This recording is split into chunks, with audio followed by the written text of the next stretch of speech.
Simple ಆದಂಥ chicken rasam ನೀವು ಕೂಡ ಮಾಡ್ಕೋಬೋದು.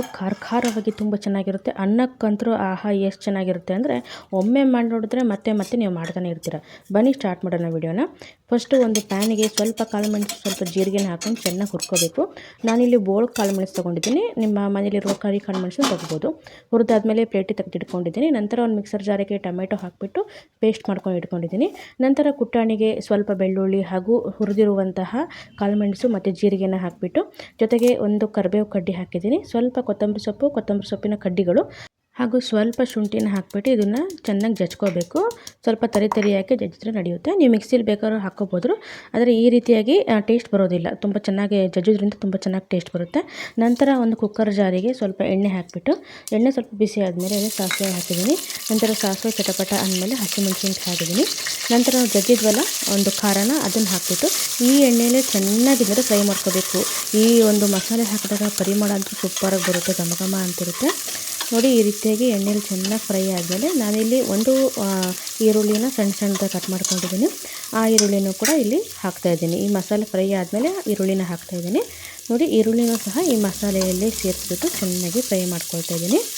ನಾವಿಲ್ಲಿ ಮಸಾಲೆನ ಎಷ್ಟು ಚೆನ್ನಾಗಿ ಫ್ರೈ ಮಾಡ್ಕೊತೀವೋ ನಮಗೆ ಒಂದು ಚಿಕನ್ ರಸಮ್ ಅಷ್ಟೇ ಚೆನ್ನಾಗಿ ಬರುತ್ತೆ ನೋಡಿ. ಈ ರೀತಿ ಸ್ವಲ್ಪ ಫ್ರೈ ಆಗಿದೆ. ಜೊತೆಗೆ ಇಲ್ಲಿ ಟೊಮೆಟೊನ ಮಿಕ್ಸಿ ಮಾಡೋದಲ್ಲ, ಆ ಟೊಮೆಟೊ ಪೇಸ್ಟ್ ಕೂಡ ಹಾಕ್ತಾಯಿದ್ದೀನಿ.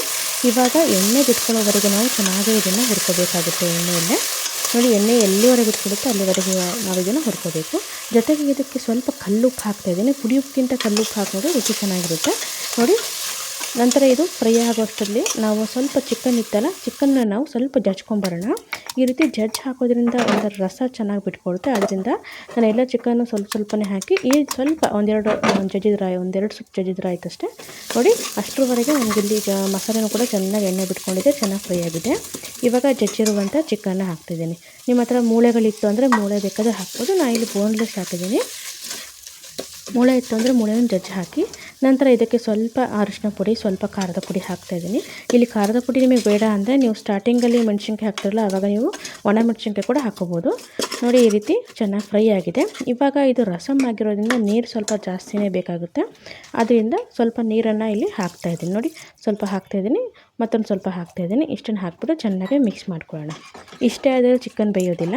ಆದ್ದರಿಂದ ಏನು ಮಾಡಬೇಕು ಅಂದರೆ ಸ್ವಲ್ಪ ಇಲ್ಲಿ ಕೊತ್ತಂಬರಿ ಸೊಪ್ಪು ಉದುರಿಸ್ಬಿಟ್ಟು ಮೇಲಿಂದ ಇವಾಗ ಮುಚ್ಚಳ ಮುಚ್ಚಿ ಒಂದು 3 ವಿಸಲ್ ನಾನು ಹಾಕಿಸ್ಕೊಳ್ತಾ ಇದ್ದೀನಿ ನೋಡಿ. ಕೊತ್ತಂಬರಿ ಸೊಪ್ಪು ಹಾಕಿದ್ದೀನಿ, ಮುಚ್ಚಳ ಮುಚ್ಚಿಬಿಡ್ತೀನಿ.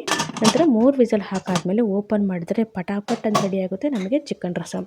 ತುಂಬಾ ಖಾರವಾಗಿ ಚೆನ್ನಾಗಿರುತ್ತೆ. ಇನ್ನೂ ಖಾರ ಬೇಕು ಅನ್ನೋರು ಕಾಳು ಮೆಣಸು ಜಾಸ್ತಿ ಹಾಕೋಬೋದು ನೋಡಿ. ಸ್ವಲ್ಪ ಮಿಕ್ಸ್ ಮಾಡಿ ಮತ್ತೆ ಮೇಲಿಂದ ಸ್ವಲ್ಪ ಕೊತ್ತಂಬರಿ ಸೊಪ್ಪು ಹಾಕ್ಬಿಟ್ರೆ ಸೂಪರ್ ಆಗಿರುವಂಥ ಚಿಕನ್ ರಸಮ್ ರೆಡಿ. ನೀವು ಕೂಡ ಮಾಡ್ಕೊಳ್ಳಿ ಅಂತ ಹೇಳ್ತಾ ನಾನು ಎಲ್ಲ ವೀಡಿಯೋಗೂ ತುಂಬ ಚೆನ್ನಾಗಿ ಸಪೋರ್ಟ್ ಮಾಡ್ತೀರಾ. Thank you so much for that. Thank you. Bye.